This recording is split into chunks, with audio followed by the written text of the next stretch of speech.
Break બાદ આપનું સ્વાગત છે. તો ઓવરઓલ જો માર્કેટ જો ફરીથી 500 પોઈન્ટનો ઘટાડો એટલે 200 250 નીચેની તરફ જે લેવલમાં વાત કરી છે આગલા શોમાં આપણે કર્યા હતા 150 આજુબાજુ સપોર્ટ છે અને ઉપરની તરફ હાલ જો 300 થોડું હોડલ બની રહ્યું છે. ત્યાંથી જો પાછું થોડું દબાણ વધી રહ્યું છે. બેંક નિફ્ટી જો ત્યાં પણ થોડું પાછું દબાણ હાલ વધી રહ્યું છે. તો આ બધા વિશે ચર્ચા કરીશું. આગળ જે દર્શકોના સવાલ આવે છે એના પર બી વાતચીત કરીશું, પણ શરૂઆત શોની હેડલાઇન્સની સાથે કરીશું. ભારતીય માર્કેટમાં સતત ત્રીજા દિવસની તેજીને લાગ્યો બ્રેક. નિફ્ટી 500 પોઈન્ટ ઘટીને 23,300ની નીચે કારોબાર. તો સેન્સેક્સમાં પણ જોવા મળ્યું 1700 પોઈન્ટનું દબાણ સાથે 75,000ની નજીક કારોબાર. બેંક નિફ્ટીમાં જોવા મળ્યું વધારે દબાણ. બેંક નિફ્ટી 1300 પોઈન્ટ ઘટીને 54,000ની નજીક કારોબાર. એચડીએફસીના ખરાબ સમાચાર બાદ જોવા મળ્યું હતું દબાણ, પણ બેંક નિફ્ટીના 14 સ્ટોકમાંથી 14 stock negative. HDFC, IDFC, Axis bank અને ઇન્ડસઇન્ડ બેંકમાં સૌથી વધુ વેચવાલી. ઓટો સ્ટોકમાં પણ 3 દિવસની તેજીમાં લાગ્યો બ્રેક. ઇન્ડેક્સ 2%થી વધુ ઘટ્યો. તો Mahindra, Tata motor passenger vehicle વાયદાના ટોપ લૂઝર્સમાં. તો Ashok Leyland, Motherson, Bharat Forge અને ટીઆઈ ઇન્ડિયામાં પણ વેચવાલી સાથે કારોબાર. આઈટી, રિયલ્ટી, એફએમસીજી શેરોમાં પણ ભારે કડાકો. ત્રણેય ઇન્ડેક્સમાં જોવા મળ્યું સૌથી વધુ દબાણ, પણ રિયલ્ટી ઇન્ડેક્સ 3%થી વધુ ઘટ્યો. Godrej property, Wipro, Britannia વાયદાના top લૂઝર્સમાં. તો લોધા, ડેવલપર્સ, ડાબર ઇન્ડિયા અને ઇન્ફોસિસમાં પણ વેચવાલી. મેટલ અને ડિફેન્સ શેરોમાં પણ ઘટાડો. બંને ઇન્ડેક્સમાં 1%થી વધુનો ઘટાડો. જેએસડબલ્યુ સ્ટીલ વાયદાના ટોપ લૂઝર્સમાં. તો ડિફેન્સમાં મસ્ટોકમાં ભારે ઘટાડો. બીજા અન્ય મેટલ અને ડિફેન્સ સ્ટોકમાં પણ વેચવાલી સાથે કામકાજ.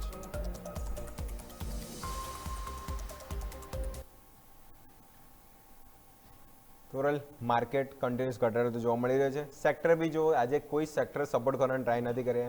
મજબૂતી સાઈડ હતું, સારી મજબૂતી બતાવતા હતા 3 દિવસ, પણ આજે ઘટ્યા ત્યારે કોઈ બી સેક્ટર છે જો પોઝિટિવ રિએક્શન ક્યાંય ને ક્યાંય જોવા નથી મળ્યું. એનર્જી પેક જે આપણે વાત કરી હતા સેફ હેવન તરીકે હતું, ત્યાં બી જો ક્યાંય ને ક્યાંય જોશો હાલ ઘટાડો કન્ટિન્યુઅસ જોવા મળે છે. સ્ટોક સ્પેસિફિક છે, નો ડાઉટ સારી મજબૂતી છે. રિફાઇનરિંગ છે, એનર્જી પેક્ટમાં છે, પણ અહીંયા જો બાકી તો ફિલહાલ ઘટાડો હાલ તો યથાર્થ જોવા મળી રહ્યો છે. તો થોડું વધુ વિગતવાર સમજીએ તો આપણી સાથે गेस्ट જે कंटिन्यूस આપણી સાથે જોડાયેલા છે भक्ति वेल्थी नंदिता राय. तो नंदिता जी फिर से आपका स्वागत है शो में. तो बात एचडीएफसी बैंक से करते हैं. तो एचडीएफसी बैंक ओवरऑल देखो तो सबसे ज़्यादा जो गिरावट का जो है वो एचडीएफसी बैंक में ही दिखा था. तो ओवरऑल तो एचडीएफसी बैंक અને ત્યાં જો સૌથી વધારે જો તો એચડીએફસી બેંક ત્યાં જો ખાસ કરીને જે ઘટાડો જોવા મળ્યો હતો અને જે મેનેજમેન્ટની કોમેન્ટ્રી આવી તે પોઝિટિવ જોવા મળી કે જે ક્યાંય ને ક્યાંય જુઓ તો એ જોઈશું કે ત્યાં આપણને ખાસ કરીને જે નીચલા સ્તરથી ખાસ કરીને રિકવરી જોવા મળી. જે મેનેજમેન્ટની કોમેન્ટ્રી આવી, કોમેન્ટ્રી પછી કીધું કે રાજીનામું આપ્યું છે, રાજીનામું આપ્યું તે ક્યાંય ને ક્યાંય જો આપણને એટલું ખાસ ઇમ્પેક્ટ બિઝનેસ ઉપર અને જે એચડીએફસીના મેનેજમેન્ટ છે ત્યાંથી આપણને જો ખાસ કરીને જોવા નહીં મળે. એટલે જો ત્યાંથી શાર્પ રિકવરી આપણને ખાસ જોવા મળી હતી. આપણી સાથે બીજા ગેસ્ટ પણ જોડાઈ ગયા છે એનવાય માર્કેટ રિસર્ચના જાગૃતિ પ્રદીપ. તો જાગૃતિ મેડમ આપનું સ્વાગત છે. Good afternoon. શોમાં આપનું સ્વાગત છે. ઓવરઓલ માર્કેટ જો કન્ટિન્યુઅસ બે આ તો આપણે કહીએ તો એચડીએફસીનું બી પરિબળ તો એ ક્યાંય ને ક્યાંય રિકવર થઈ ગયું, પણ જે મેઇન ગ્લોબલ ક્યુઝ છે એના લીધે ફર્ધર 3 દિવસનો મજબૂતી ક્યાંય ને ક્યાં આજે અડધી ઉપર ધોવાઈ ગઈ છે. તો માર્કેટ સેન્ટિમેન્ટ હાલ તો થોડા ખરાબ હવે આ વીકમાં ફરીથી ક્યાંય ને ક્યાંય જોવા મળ્યા. તો લેવલ સ્પેસિફિક ક્યાં વોચ કરશો? ઓવરઓલ જુઓ તો માર્કેટ સેન્ટિમેન્ટ નેગેટિવ જ છે, પણ અત્યારે સપોર્ટ પાસે નિફ્ટી અને બેંક નિફ્ટી બંને ટકી રહ્યા છે. ઇમ્પોર્ટન્ટ સપોર્ટ બેંકમાં 53,500ની આસપાસનો છે અને નિફ્ટીની વાત કરીએ તો 23,000ની છે. સો આ લેવલ્સ મોનિટર કરવા ખૂબ જરૂરી છે, નહીં તો પછી એની નીચે વધારે વેચવાલી તમે જોઈ શકો છો. બેંક નિફ્ટીમાં 53,500નું લેવલ તૂટે તો પછી 53,000 અને 52,500 સુધીના લેવલ્સ તમને જોવા મળી શકે. અને ઓવરઓલ તમે જુઓ તો આઈસીઆઈસીઆઈ બેંકમાં તેના મેનેજમેન્ટમાંથી જ્યાં સુધી રેઝિગ્નેશનની જે કમેન્ટ આવી છે એની સામેનો કોઈ રિસ્પોન્સ નહીં આવે, બેંક નિફ્ટીમાં દબાણ જોવા મળશે. બિકોઝ 19% શેર છે એચડીએફસી બેંકનો, ખાસો હેવી શેર છે એટલા માટે. સો અને નિફ્ટી પર ઓવરઓલ જે ગ્લોબલ ક્લૂઝ છે એની ઉપર એની ઇમ્પેક્ટ જોવા મળી રહી છે. સો એવું લાગે છે કે આપણે જે બજેટ ટાઈમનો લો જોયેલો એ આપણને ફરી જોવા મળી શકે. સો બંને ઇન્ડાઇસીસમાં નેગેટિવ વ્યૂ છે અમારો અત્યારે હાલ. એલઆઈસીસ માટે હાલ થોડો વ્યૂ નેગેટિવ છે. ગ્લોબલ કારણો બી છે, આપણા જે અન્ય અંગત કારણો બી છે. એચડીએફસી બેંક લઈને એના જો ભારે ઘટાડો બેંક નિફ્ટી અને ખાસ કરીને નિફ્ટીમાં જે જોવા મળ્યો હતો. નિફ્ટી ઓવરઓલ ડે સ્પેસિફિક વાત કરીએ તો 23,000 આજુબાજુ સપોર્ટ અને ઉપરની તરફ હાલ જો 23,300 આજુબાજુ જઈએ છે ત્યાંથી ઘટાડો જોવા મળે છે. અને સેમ બેંક નિફ્ટી હાલ તો 1300 પોઈન્ટનો ઘટાડો 54,000 નજીક આજુબાજુ ચાલી રહ્યા છે. એટલે સપોર્ટ મેઇન વાત કરીએ તો 53,500. ઇલિયલ ડિસ્ટર્બ થાય છે તો પછી કન્ટિન્યુઅસ ભારે ઘટાડો જોવા મળી શકે છે. તોરલ અને કારણ બી હતા જે એચડીએફસી બેંક જે કોમેન્ટ્રી તો ક્યાંને ક્યાંય જો થોડી આવી ગઈ છે કે જે આરબીઆઈએ બી કહ્યું કે મેનેજમેન્ટ હવે જોઈશું કે જે ચેરમેને જે એટલે રાજીનામું આપ્યું એની ઇમ્પેક્ટ ખાસ કરીને બિઝનેસમાં નહીં જોવા મળે. ત્યાંથી એચડીએફસી બેંક રિકવરી સારી આપણને ખાસ કરીને જોવા મળી. 770નો લો અને અત્યારે હાલ જો તો 813 આજુબાજુ ચાલ્યું છે. એ જો નીચલા સ્તરથી 4% આજુબાજુ રિકવરી જોવા મળી છે. તો જાગૃતિ મેડમ, એચડીએફસી બેંક ક્યાંને ક્યાંય જો તે થોડી વાતચીત આવી, આરબીઆઈના નિયમો આવ્યા એટલે શું આરબીઆઈ જ્યાં સ્પષ્ટતા કરી કે બિઝનેસમાં એટલી ઇમ્પેક્ટ ખાસ કરીને નહીં જોવા મળે. તો એચડીએફસી બેંક નો ડાઉટ સારી રિકવરી કરી, માર્કેટે નો ડાઉટ નથી કરી, પણ એચડીએફસી બેંક શું આ લેવલે બાય ડીપની ઓપોર્ચ્યુનિટી બને છે? અજયભાઈ, તમે જુઓ ને તો સેન્ટિમેન્ટ ઇમ્પેક્ટ થયેલા છે ન્યૂઝથી. એટલે આ સેન્ટિમેન્ટની ઇમ્પેક્ટ તો તમને હાલ જોવા મળશે જ. સ્ટોકમાં જ્યાં સુધી લાઈક 880 સુધીના લેવલ્સ અપસાઇડમાં ક્રોસ ના થાય ત્યાં સુધી પોઝિટિવ અમે આને નથી લઈ રહ્યા. અને ઓવરઓલ જ્યાં સુધી કહેવાય કે એકદમ જે ન્યૂઝ આવેલા છે કે ઇન્ટરનલી શું ડેમેજ થઈ રહ્યું છે એચડીએફસી બેંકમાં, એનો કોઈને આઈડિયા નથી અને શું કમેન્ટ કરી છે એક્ઝેક્ટલી કઈ પર્સપેક્ટિવથી. સો એનું એકદમ ક્લેરિટી જ્યાં સુધી નહીં આવી શકે ત્યાં સુધી આ સેન્ટિમેન્ટ થોડા નેગેટિવ રહેશે. અને જો બાઇંગ કરવી જોઈએ તો 880ના લેવલ પછી કરવી જોઈએ. સારો આન્સર મેં ગેસ્ટ આપ્યું. જે સેન્ટિમેન્ટ છે કે એને કે જે ઇન્ટરનલ શું ચાલ્યું છે હજી સ્પષ્ટતા મેનેજમેન્ટે આપી નથી ના ઇન્ટરનલ ક્યુઝ હજી આપણને ખબર પડે છે. એના લીધે રિકવરી નો ડાઉટ આપણને બાઉન્સ બેક જોવા મળે છે. તેના લીધે પણ ખાસ કરીને જે જોવા મળે છે જે એક સમાચાર થોડા આવે પણ આ લેવલે પોઝિટિવ ખાસ કરીને ના જોઈએ, કારણ કે સેન્ટિમેન્ટ હજી જો એકદમથી ઘટાડો 8% એક વખત ઘટી ગયા હતા એના લીધે જો ક્યાંને ક્યાંય જો ચેરમેને બી જે ઇસ્તીફો આપ્યો છે, જે અંગત મેનેજમેન્ટને લઈને વાતચીત હતી એને ખાસ જે એમને જે કાર્યક્રમ જે છે એ ખાસ એમણે ખાસ કરીને પોઈન્ટમાં કીધું હતું કે જે અસ્થાયી વર્કના લીધે જો ખાસ કરીને એમણે ચેરમેને જે ઇસ્તીફા એટલે રાજીનામું આપ્યું છે તે જો વર્કને લઈને તો હજી વાતચીત છે કન્ટિન્યુઅસ આપણને જો એની સ્પષ્ટતા તે નથી જોવા મળી. તો જ્યાં સુધી સેન્ટિમેન્ટ થોડા પોઝિટિવ સાઈડ નથી આવતા, મેનેજમેન્ટ કંઈ નથી આવ્યું ત્યાં સુધી અહીંયા થોડું અવોઇડ રહેશે. અને જેમ લેવલ સ્પેસિફિક બી ગેસ્ટે કહ્યું 880 આજુબાજુ આવે છે એની ઉપર જો કન્ફર્મ આપણને ઉપર જોવા મળે છે ક્લોઝિંગ પછી નવી એન્ટ્રી માટે એચડીએફસી બેંક ખાસ કરીને ફોકસ કરીશું. ત્યાં સુધી એચડીએફસી બેંક અવોઇડની સલાહ જોવા મળી રહી છે. અને ઓવરઓલ જો માર્કેટ બી ખાસ કરીને પેન એના લીધે જ બંને કારણો લીધે જોવા મળી રહ્યું છે. તો ઓવરઓલ આ બધા વિશે આગળ વાતચીત કરીશું. હવે સવાલો તરફ જઈએ તો કોલ કરો કમાવો. જે ફર્સ્ટ ક્વેશ્ચન આપણી પાસે આદિત્ય શર્માજીનો આવેલો છે. બ્રિટાનિયા 5,300 આજુબાજુ 14 ક્વોન્ટિટી બાય કરી છે. અને બ્રિટાનિયા જુઓ તો આજે એફએમસીજી પેક્ટ એ બી જો ખાસ કરીને ધોવાણ જોવા મળી છે. એફએમસીજી પેક્ટ આમ તો સેફ હેવન તરીકે માનતું જોવા મળે છે, પણ ક્યાંને ક્યાંય જો રિલીફ એમાં પણ જોવા મળી નથી. માર્કેટ કન્ટિન્યુઅસ તેજી હતા ત્યારે બી એફએમસીજી પેક્ટ ના ચાલ્યું. આજે માર્કેટ ઘટાડો બતાવે છે ત્યારે એફએમસીજી પેક્ટ અહીંયા ઘટી ગયું અને ખાસ કરીને બ્રિટાનિયા 3% આજુબાજુ ઘટાડો છે. તો જાગૃતિ એમ બ્રિટાનિયા ઓવરઓલ જો 5300 આજુબાજુ 14 ક્વોન્ટિટી બાય કરી છે. હાલ 5700 આજુબાજુ ચાલી રહ્યું છે. એટલે 6000થી જોયું કે રેન્જ આજુબાજુ કારોબાર આપણને છેલ્લા 5 થી 6 મહિનામાં બ્રિટાનિયામાં ખાસ કરીને જોવા મળ્યું છે ડેલી ચાર્ટમાં. તો બ્રિટાનિયા આ લેવલે શું સલાહ બનશે?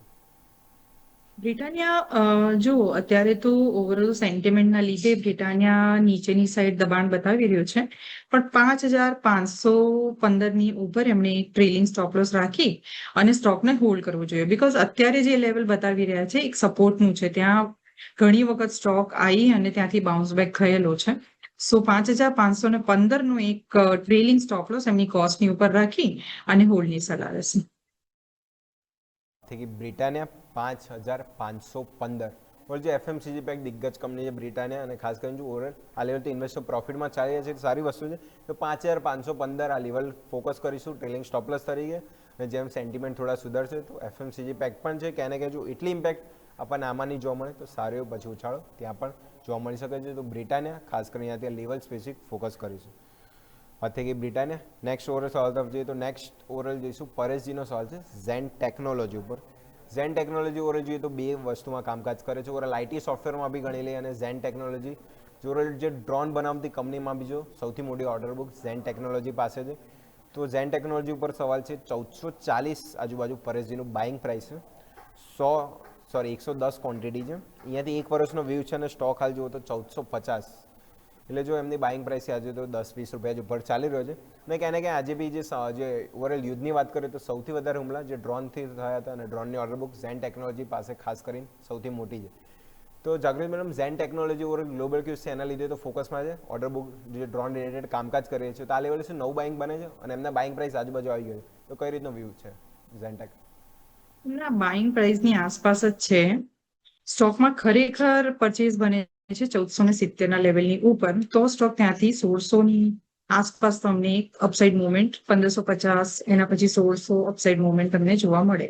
સો અત્યારે ખાસ કરીને 1470 ના લેવલનું ધ્યાન રાખવું. આજનો જે હાઈ છે એની ઉપર જો આજે ટકી જાય તો પછી કેરી કરી શકાય. અને જો તમને સ્ટોક અહીંયાથી દબાણ જોવા મળે તો પછી સ્ટોક પાછો નીચે 1480 સુધીના લેવલ્સ તમને પાછા બતાવી શકે. ઓકે, તો ઝેન ટેકનોલોજી વ્યૂ હાલ જો લેવલ સ્પેસિફિક જેમ ચાર્ટ ઉપર કહ્યું કે 1470 એની ઉપર સસ્ટેન થાય છે તો નવે અપમૂવ આપણને 1500-1600 સુધીના લેવલ, પણ જો પછી ત્યાં ડિસ્ટર્બ થાય છે નીચે 1400 આજુબાજુ જાય છે તો 1400 આપણને જોઈશું 1300 સુધીના પણ લેવલ ઝેન ટેકનોલોજી જોવા મળી શકે છે. અને આ બી સ્ટોક જો ખાસું આપણને ઉપર જોઈશું સારી મજબૂતી. પહેલાં આપણે ચાર્ટ પેજ જોઈએ તો 2000 સુધી ગયો હતો, ત્યાંથી જો કન્ટિન્યુઅસ ડાઉન સાઇડ ક્યાંને ક્યાં જોવા મળ્યું હતું. એટલે આ લેવલ ડિસ્ટર્બ થાય છે તો એ પ્રમાણે અહીંયા વોચ રાખવાની સલાહ બનશે. તો ઝેન ટેકનોલોજી ખાસ કરીને અહીંયાથી ફોકસ કરીશું. તોરલ, આજ સાથે સમય થઈ ગયો છે બ્રેકનો. બ્રેક લઈશું અને બ્રેક બાદ જે અન્ય દર્શકોના સવાલ આવે છે એના પર બી ચર્ચા યથાવત રાખીશું.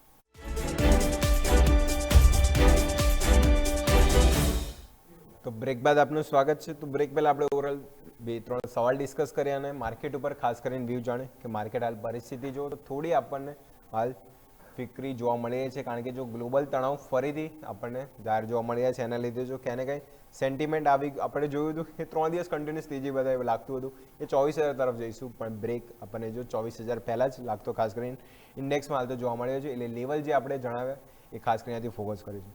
ટોટલ નેક્સ્ટ હવે સવાલ તરફ જોઈએ. ધાર્મિક જીનો સવાલ છે. Granules India mid cap pharma stock. Granules India 540 આજુબાજુ 200 ક્વોન્ટિટી બાય કરી છે. લોંગ ટર્મનો વ્યૂ રાખી રહ્યા છે અને ગ્રેન્યુલ્સ ઇન્ડિયા હાલ જુઓ તો 585 આજુબાજુ ચાલ્યું છે. એમના બાઇંગ પ્રાઇસથી જો એટલે પ્રતિ શેર 45 રૂપિયા પ્રોફિટમાં ચાલી રહ્યા છે.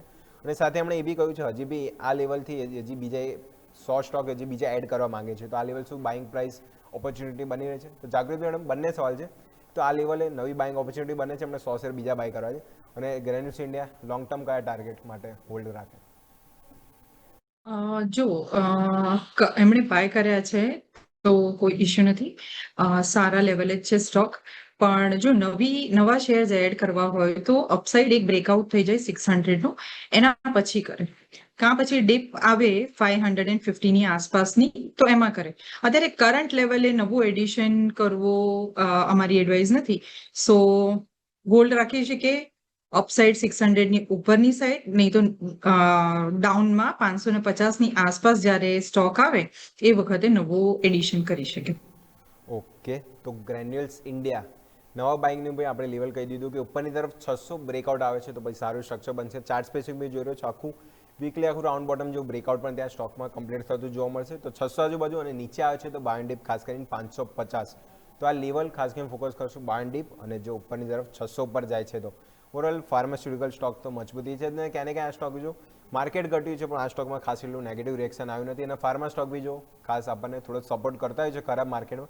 નો ડાઉટ આજે થોડા લાર્જ કેપ ફાર્મા સ્ટોક ઘટી ગયા છે, પણ ગ્રેન્યુલ્સ ઇન્ડિયા જો તો આપણને 0.5% આજુબાજુ જ ઘટાડો જોવા મળે છે. તે નવા બાઇંગ માટે 600 ઉપરનું લેવલ અને નીચેની તરફ 550 આ લેવલ છે. ખાસ કરીને ગ્રેન્યુલ્સ ઇન્ડિયાથી ફોકસ રાખવાનું રહેશે. તો હતી ગ્રેન્યુલ્સ ઇન્ડિયા ઉપર સલાહ. નેક્સ્ટ જતીનજીનો સવાલ છે, જતીન શાહજીનો. એચઈજી ઓવરઓલ જો તો સ્ટીલ પ્રોડક્ટ રિલેટેડ કંપની 490 આસપાસ એમની બાઇંગ પ્રાઇસ છે. 200 ક્વોન્ટિટી અહીંયા ટ્રેડ કરી રહ્યા છે. 3 વર્ષનો વ્યૂ છે અને સ્ટોક હાલ જો 490S એટલે 500 આજુબાજુ ચાલી રહ્યો છે, 2.5-3%. એટલે મેટલ પેક જો તો આજે મેટલ પેક આમ તો જો માર્કેટ હિસાબે ખાસું વોલેટાઇલ જોવા મળે છે. માર્કેટ વધે ત્યારે સારી મજબૂતી બતાવે છે, માર્કેટ ઘટે ત્યારે મેટલ પેકમાં પણ જો ભારે કરેક્શન જોવા મળે. એટલે કમોડિટીને ક્યાંને ક્યાં ઇમ્પેક્ટ અહીંયા જોવા મળે છે. એલ્યુમિનિયમ મેટલની પ્રાઇસ ક્યાંને ક્યાં વધી રહી છે એનો બી એક ઇમ્પેક્ટ છે. અને એચઈજી અહીંયા બી જો એમનું બાઇંગ પ્રાઇસ હાલ જો 10 રૂપિયા અત્યારે ઉપર ચાલી રહ્યું છે. તો એચઈજી ઓવરઓલ જોઈશું. આ સ્ટોક બી જો એના ઓલ ટાઈમ હાઈથી તો કરેક્ટ ખાસો થઈ ગયો હતો, પણ ત્યાંથી સપોર્ટ લઈને પાછું ઉપર આવવાનો ટ્રાય કર્યો છે. તો જાગૃતિ એચઈજી કઈ રીતનો વ્યૂ રાખી રહ્યા છે? HEG ડેલી ચાર્ટ ઉપર બધી EMA ની નીચે ટ્રેડ કરી રહ્યો છે, પર 475 નો એક સપોર્ટ રાખી એને હોલ્ડ કરો. પણ એકદમ જે તગડી અપસાઇડ આવી જોઈએ એ તમને 515 ના લેવલની ઉપર જોવા મળશે 600 સુધી, અને એના પછી એક સારી અપસાઇડ તમને 670 700 સુધીની જોવા મળી શકે. પણ સ્ટ્રિક્ટ સ્ટોપ લોસ 475 ની આજુબાજુ રાખવો જરૂરી છે. ઓકે, એચઈજી સ્ટોપ લોસ વાત થઈ 475, નવી તેજી 515 ઉપર, પછી 670 700 સુધીના લેવલ એચઈજી ખાસ કરીને જોવા મળી શકે. હવે જો એચઈજી ચાર્ટ સ્પેસિફિક જેમ કહ્યું બધા એમએની નીચે છે, અને ખાસ કરીને જો સ્ટોક એના ઓલ ટાઈમ હાઈથી તો ખાસો કરેક્ટ થઈ ગયો છે. હવે જો માર્કેટ મારે ત્યારે આ બધા સ્ટોક છે જે ખાસ કરીને વધારે પીટાતા હોય છે. તો લેવલ સ્પેસિફિક સ્ટોપ લોસ જે વાત કરી 475, ઉપરની તરફ નવા અપમૂવ 515 પર જો સસ્ટેન થાય છે તો પછી નવા અપમૂવ માટે એચઈજી ખાસ કરીને ટ્રેડ આપણને જોવા મળશે. તો એચઈજી આ લેવલ સ્પેસિફિક હોલ્ડની સલાહ બની રહી છે, તો ખાસ કરીને ફોકસ કરીશું. નેક્સ્ટ સવાલ લઈ લઈએ. તો નેક્સ્ટ ક્વેશ્ચન છે મેહુલજીનો આવેલો છે, મેક્સ હેલ્થ છે. મેક્સ હેલ્થ 1020 ઓવરઓલ આજુબાજુ એમની 80 ક્વોન્ટિટી બાય કરી છે, 6 મહિનાનો જ વ્યૂ રાખી રહ્યા છે. અને મેક્સ હેલ્થ ઓવરઓલ જુઓ તો ખાસું કોન્સોલિડેશન આ સ્ટોક થયો. હેલ્થકેરમાં બી જો આ સ્ટોક ખાસું એટલું ખાસ રિટર્ન નથી, યરલી રિટર્ન બી જો છું તો -12% આજુબાજુ છે. ઓવરઓલ 6 મહિનાનો વ્યૂ છે. તો જાગૃતિ મેક્સ હેલ્થ 6 મહિના માટે વ્યૂ રાખી રહ્યા છે, તો સ્ટોક અહીંયાથી પરફોર્મન્સ આપશે કે કોઈ બીજા સ્ટોકમાં મૂવ કરી લેવું જોઈએ મેક્સ હેલ્થ? તો જો 930 નું લેવલ ક્રોસ કરી જશે તો ડેલી ચાર્ટ પર એક હેડ એન્ડ શોલ્ડર જેવી પેટર્ન બને છે એની અંદર. સો પછી એની અંદર વધારે ડાઉનસાઇડ તમને જોવા મળી શકે. સો સ્ટ્રિક્ટ સ્ટોપ લોસ તમારે 920 930 ની આસપાસ 920 નું જ તમે રાખી શકો. પણ એની નીચે જો સ્ટોક ગબડવા માંડે તો પછી એક વખત એક્ઝિટ લઈ લેવી જોઈએ. ઓકે, તો મેક્સ હેલ્થકેર લેવલ સ્પેસિફિક કીધું કે 930 એ સસ્ટેન થાય છે, એની ઉપર છે ત્યાં સુધી સારી વસ્તુ છે, એ ડિસ્ટર્બ થાય છે એક વખત એક્ઝિટ લઈ શકે છે. બીજા અન્ય ફાર્મા હેલ્થકેર સ્ટોક છે જે સારું મોમેન્ટમ, જે સારું રિટર્ન બી આપી રહ્યા છે, તેમાં એક વખત મૂવ કરી શકે છે. કારણ કે મેક્સ હેલ્થકેર રોલ જો યરલી રિટર્ન બી નેગેટિવ છે, ખાસ ચાર્ટ સ્પેસિફિક બી જો ખાસ કન્ટિન્યુએશન ઝોનમાં જ હાલ સ્ટોક જોવા મળ્યો છે.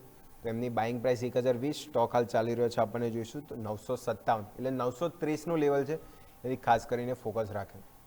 વાત થઈ મેક્સ હેલ્થકેર રોલ. જો માર્કેટ પર બી એક નજર કરીએ તો માર્કેટ જો કન્ટિન્યુઅસ પાછળ જો 200 નજીક આવી ગયા છે, 540 પોઈન્ટનો ઘટાડો.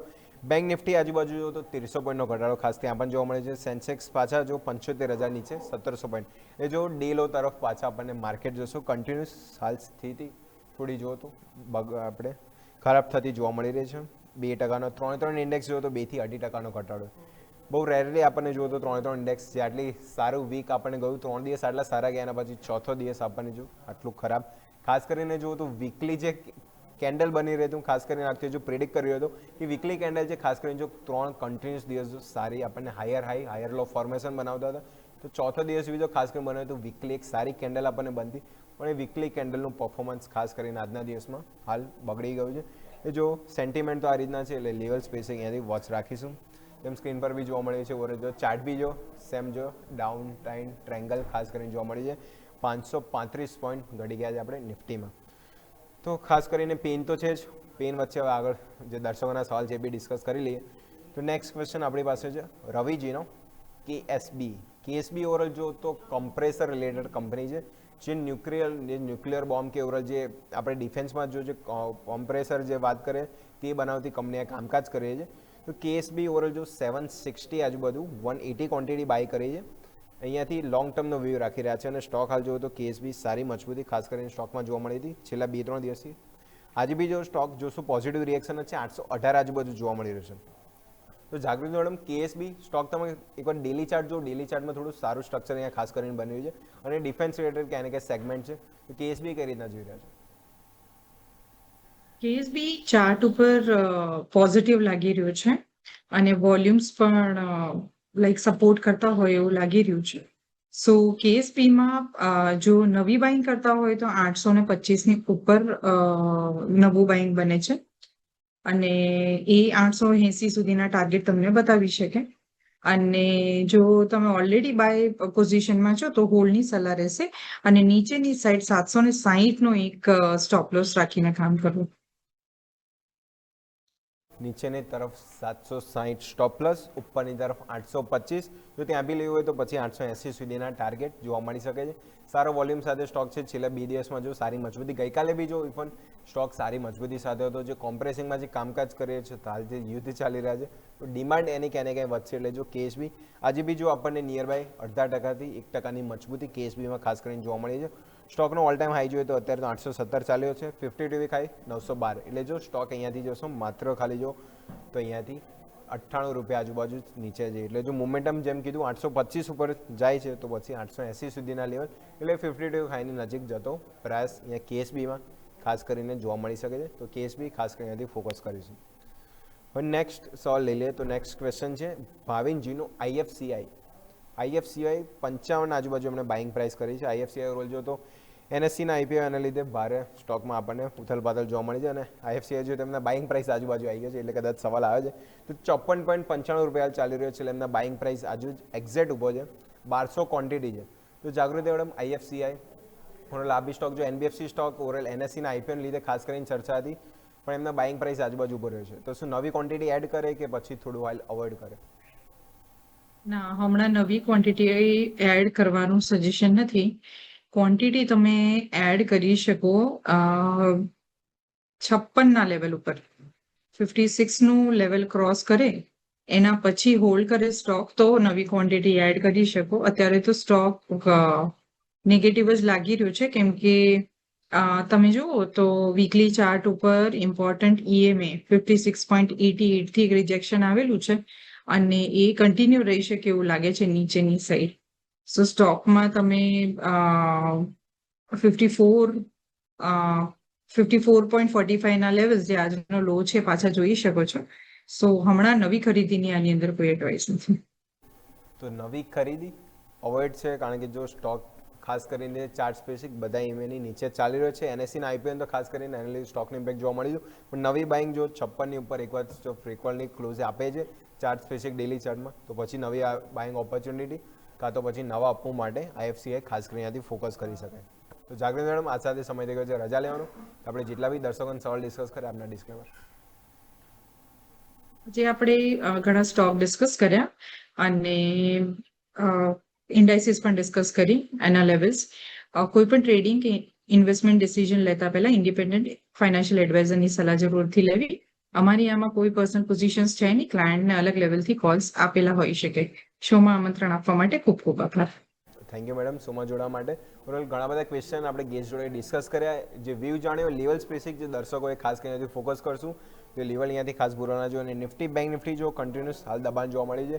એટલે નીચે જો જે આપણે વાત કરી હતી જે જેમ 23,100 આજુબાજુ સપોર્ટ બને છે અને ઉપરની તરફ જો બેંક નિફ્ટી કન્ટિન્યુઅસ 54,000 આજુબાજુ લેવલ પકડી રાખ્યું છે. નીચેની તરફ સપોર્ટ જોઈશું 54,000 અને ઉપરની તરફ આપણે જોઈએ તો નવી તેજી માટે 54,500 એ ટકવું ખાસ કરીને જરૂરી છે. અહીંયા થાય છે તો પછી નવા આપવું ખાસ કરીને અહીંયાથી જોવા મળી શકે. રાત સાથે સમય થઈ ગયો છે શો સમાપ્તિનો. તો આગળ બ્રેક લઈશું અને બ્રેક બાદ લંચ ટાઈમમાં મારા સૌથી યસ ભટ્ટ આપણી સાથે જોડાશે. એમાં વાત કરીશું કે આજના દિવસના મેઇન સ્ટોક સ્પેસિફિક મોટા સમાચાર અને ખાસ કરીને ઉથલ પાથલ જે જોવા મળી હતી જે શું સમાચાર હતા જે સામે આવે ચર્ચા કરીશું એક બ્રેક બાદ.